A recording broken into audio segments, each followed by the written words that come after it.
Assalamualaikum warahmatullahi wabarakatuh. Salam pemuda milenial.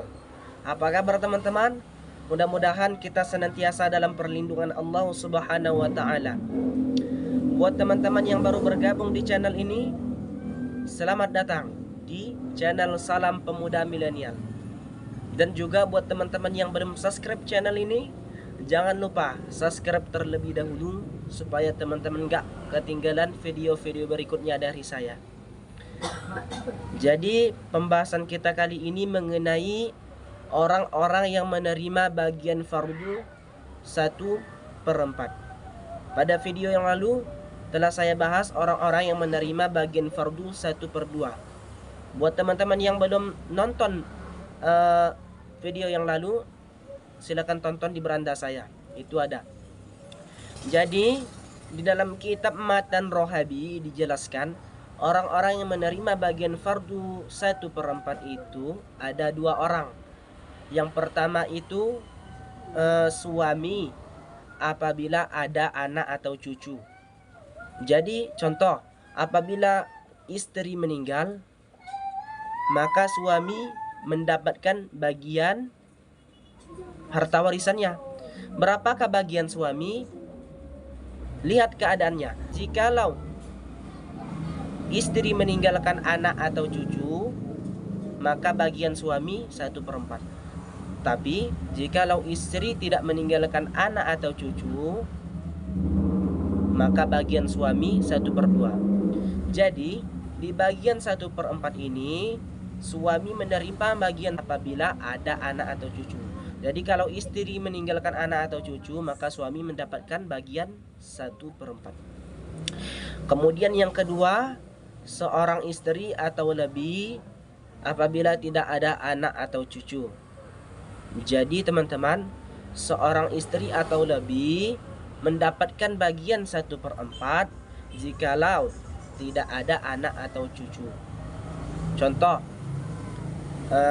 suami meninggal, maka istri mendapatkan bagian harta warisan dari suami. Berapakah bagian fardu si istri? Lihat keadaannya. Jikalau suami tidak meninggalkan anak atau cucu, maka seorang istri ini atau lebih mendapatkan bagian 1/4.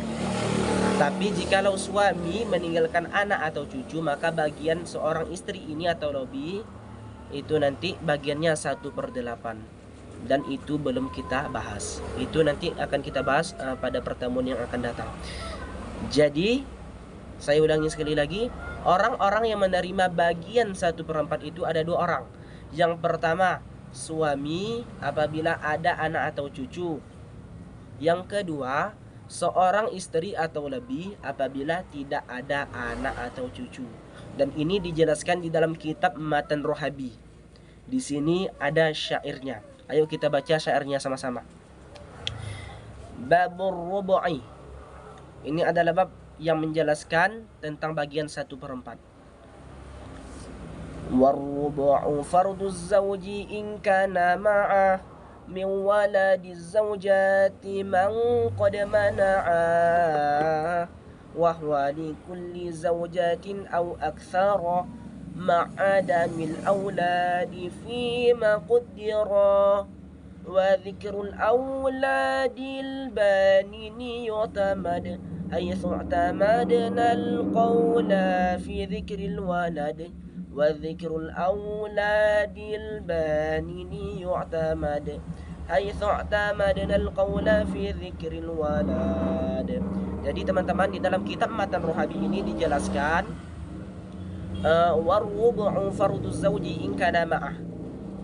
Dan 1/4 itu wajib bagi si suami. Bagian 1/4 itu wajib bagi suami. In kana ma'ah, tapi jikalau adalah bersamanya itu min waladi zaujati, daripada anak istri. Itulah tadi yang saya bahas, apabila suami mendapatkan bagian 1/4 jikalau ada bersamanya anak si istri.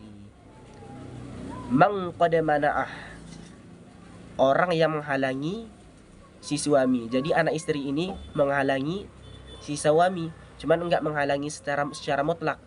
Jadi anak istri ini dia menghalangi si suami, tapi anak istri ini tidak menghalangi si suami secara mutlak. Artinya anak istri ini tidak menghalangi si suami untuk mendapatkan harta warisan sama sekali, cuman mengurangi bagian si suami.